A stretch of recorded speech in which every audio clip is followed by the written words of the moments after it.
लगेगी आग तो आएंगे कई घर जद में, यहाँ हमारा मकान सिर्फ थोड़ी है। नमस्कार, समीर कुमार। लगभग 2 महीनों से हार कपकपाती ठंड और बारिश के बीच 80 से ऊपर शहादत के बावजूद जो किसान आंदोलन अहिंसक रहा, वो 26 जनवरी को ट्रैक्टर पैरेड में हिंसक कैसे हो गया। वास्तव में ये किसान आंदोलन को बदनाम करने की जो साजिश थी सरकार के द्वारा, वो शुरू से ही थी। बार बार इसे कभी खालिस्तानियों का आंदोलन कहा जा रहा था, कभी आतंकियों का आंदोलन कहा जा रहा था।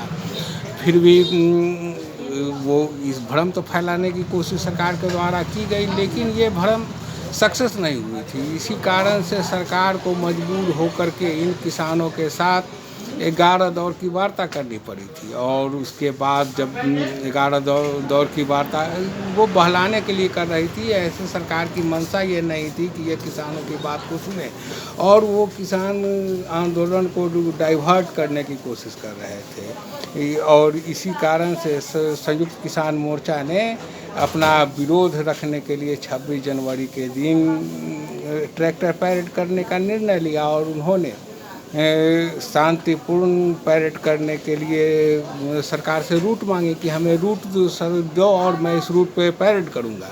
मगर सरकार के द्वारा यहाँ भी भरमाने की कोशिश की गई, और 25 जनवरी को आधी रात्रि तक उनको रूट सही नहीं मिला, और जो रूट मिला भी उसे आगे जाकर के बैरिकेड कर दिया गया था।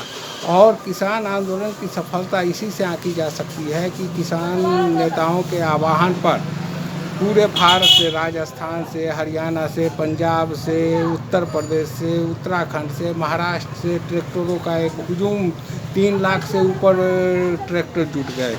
ऐसे कोई भी नेता या बड़ी पार्टी जो हुजूम तैयार भीड़ इकट्ठा करते हैं तो उन्हें खर्च करनी पड़ती है। पर इस आंदोलन में जितने भी पैरेड में भाग लेने ट्रैक्टर आए, वो खुद के खर्चे से, किसानों के खर्च से उसमें तेल भर करके 500-500, 1000-1000 किलोमीटर चल करके पैरेड में भाग लेने आए थे। तो वो लोग हिंसा नहीं करना चाहते थे, पर कभी भाजपा के लिए स्टार प्रचारक हुआ करते थे, और सिने स्टार भाजपा सांसद सन्नी देओल के चुनावी एजेंट दीप सिंह सिद्धू, उन्होंने किसी 25 जनवरी को सोशल मीडिया के द्वारा वो कहते हैं कि मैं संयुक्त किसान मोर्चा की बात को नहीं मानूंगा, और मैं पुलिस बैरिकेड को तोड़ करके लाल किले की ओर जाऊंगा और लाल किले पर झंडा फहराऊंगा।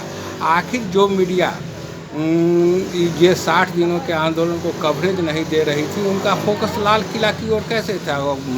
ऐसे पूरे 9 रूट पर पैरेड चल रहे थे, लेकिन 7 रूट पर मीडिया का ध्यान नहीं था। सिर्फ वही 2 रूट जहां पर दीप सिद्धू के द्वारा कार्रवाई की गई, वहीं पर ध्यान था। यानी कि इन लोगों का एक फोकस था कि कैसे वहाँ पर खालिस्तान का झंडा फहरा दो और इस किसान आंदोलन को बदनाम करो। जबकि किसान नेता, संयुक्त किसान नेताओं ने एक दिन पूर्व घोषणा करती है कि जो भी